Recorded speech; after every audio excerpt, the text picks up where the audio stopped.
कभी कथित बिहार के जंगलराज को रौंद कर अभयराज की संकल्पना से जोड़ने की कवायद करने वाले सुशासन बाबू समय समय पर बेकाबू होते चले जा रहे हैं।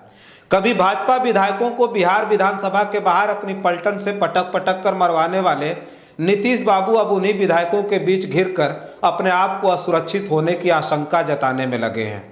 नई बहुरिया की तरह ससुराल में प्यार उपहार बिछाने की रवायत को गुलजार रखने वाली भाजपा के प्यार की परिभाषा शुरुआत में मीठी तो जरूर होती है, लेकिन अंत का अंदाजा लगाना बेहद मुश्किल और भयावह है।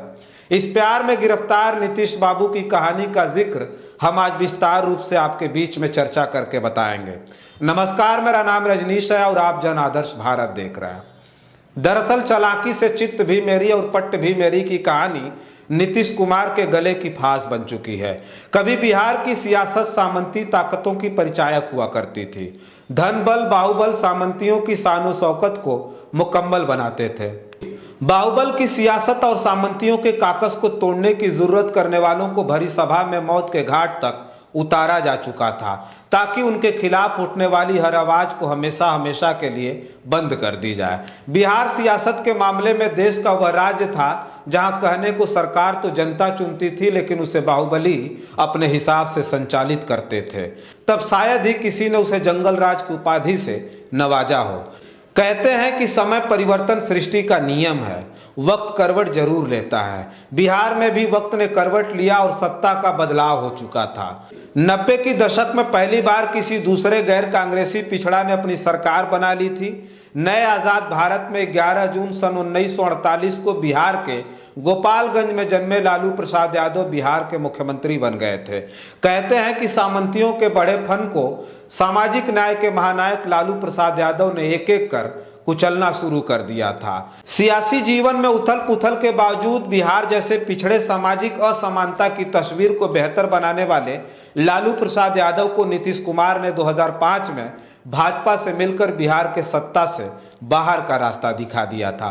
2009 आते आते लोकसभा चुनाव में लालू प्रसाद यादव की पार्टी महज 4 सांसदों तक सिमट गई थी।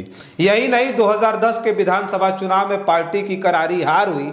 तब लालू प्रसाद यादव की राजनीतिक रूप से खत्म हो जाने की चर्चा होने लगी थी। 2014 आते आते केंद्र की राजनीति बिल्कुल बदल गई।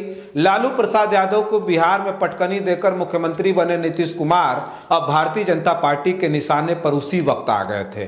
पूरे देश में मोदी लहर थी और सामने बिहार विधानसभा का चुनाव। वक्त की नजाकत को भांपते हुए नीतीश कुमार ने पलटी मार दी। लालू प्रसाद यादव के राजद के साथ हाथ मिलाकर नरेंद्र मोदी की लोकप्रियता और बीजेपी के संसाधनों को 2015 के बिहार विधानसभा चुनाव में मटियामेट कर दिया। नीतीश कुमार महागठबंधन के मुख्यमंत्री बने, लेकिन 20 महीने बाद उन्होंने फिर से पाला बदल लिया। चारा घोटाले के मामले में सजा मिलने के बाद लालू प्रसाद यादव की संसद सदस्यता चली गई और सक्रिय राजनीति में वे हिस्सा नहीं ले सकते थे। पहले पत्नी फिर बच्चों को राजनीति में लाने के चलते लालू प्रसाद यादव पर परिवारवाद के आरोप लगते रहे। 950 करोड़ रुपए के चारा घोटाले में सरकारी पैसों की लूट का सिलसिला बिहार में 80 के दशक से चल रहा था। बहरहाल इसमें कुल 64 मामले दर्ज हुए थे और उसमें से 6 में लालू प्रसाद यादव भी अभियुक्त बनाए गए। इसके एक मामले चाईबासा में 37.7 करोड़ रुपए की निकासी और उसमें धांधली के आरोप में लालू दोषी करार दिए गए। उन्हें 5 साल की सजा मिली थी। इसी सजा के चलते ही चुनावी गतिविधियों में हिस्सा लेने पर पाबंदी लग गई। लालू प्रसाद यादव के जेल जाने से पार्टी के सामने अस्तित्व का संकट जरूर आया, लेकिन उनके छोटे बेटे तेजस्वी यादव ने 2020 के विधानसभा चुनाव के दौरान अकेले नेतृत्व करते हुए राज्य में पार्टी को सबसे बड़ी पार्टी के तौर पर स्थापित कर दिखाया। हालांकि उनके सामने सबसे बड़ी चुनौती पार्टी की छवि को ठीक करने और जातिगत समीकरणों के हिसाब से सामाजिक दायरा बढ़ाने की रही। 2020 के चुनाव के बाद नीतीश कुमार के फूलने या नाराज होने के पर्याप्त मौके उनके विधायकों की संख्या के बदौलत मिला।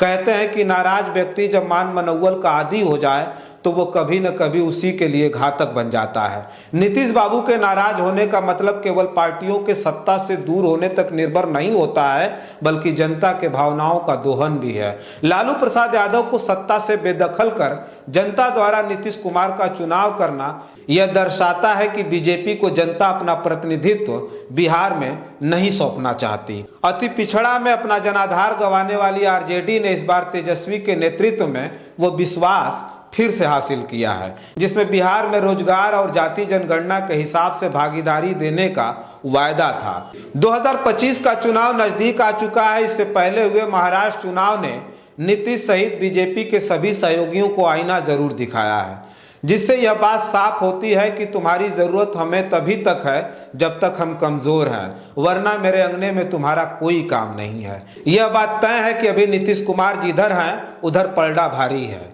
बीजेपी इस बार एक तीर से कई निशाने साधने में लगी है, तो वहीं नीतीश के मान मनोबल से ऊब चुके आरजेडी के लिए अकेले नीतीश कुमार को परास्त कर पाना बेहद मुश्किल होगा। वहीं बीजेपी नीतीश कुमार को ठीक एकनाथ शिंदे की तरह एक किनारे पर जरूर लगा सकती है, जिसमें सबसे ज्यादा कोई फायदा पहुंचाएगा तो वह है प्रशांत किशोर पांडे की जनसुराज। वाया जनसुराज भारतीय जनता पार्टी नीतीश कुमार और तेजस्वी को बिहार विधानसभा चुनाव में कमजोर साबित करने की कवायद में जुटी है। ठीक उसी तरह जिस तरह अन्ना आंदोलन के सहारे तत्कालीन यूपीए सरकार के खिलाफ अरविंद केजरीवाल, किरण बेदी और विशुद्ध व्यापारी बाबा रामदेव उर्फ रामकृष्ण यादव ने जनता के बीच एक हवा बनाई थी, देखते ही देखते बीजेपी के पक्ष में एक बड़ा माहौल खड़ा कर दिया था। लेकिन अब आरजेडी को संयम बरतने की आवश्यकता जरूर है। नीतीश बाबू के बिहार सियासत से सूर्यास्त के बाद ही लालू के लाल तेजस्वी को सत्ता का रास्ता साफ दिखेगा। फिलहाल नाराज नीतीश कुमार के पास अपनी बात मनवाने के लिए बहुत कुछ है। आंख भर तरेर देने से पीएम मोदी और अमित शाह के रोंगटे खड़े हो जाएंगे, जिस पर सरकार गिराने और बनाने की परिकल्पना फिलहाल निरर्थक है, मिथ्या है, बेवाहियात है। बस इस वीडियो में इतना ही। बहुत सारी खबरें लेकर के आपके बीच में हाजिर होंगे। हमारी खबर आपको कैसी लगती है हमें कमेंट बॉक्स में लिख करके जरूर बताइएगा। बहुत सारी खबरों को देखने के लिए बने रहें जन आदर्श भारत के साथ और हमें दे इजाजत। नमस्कार।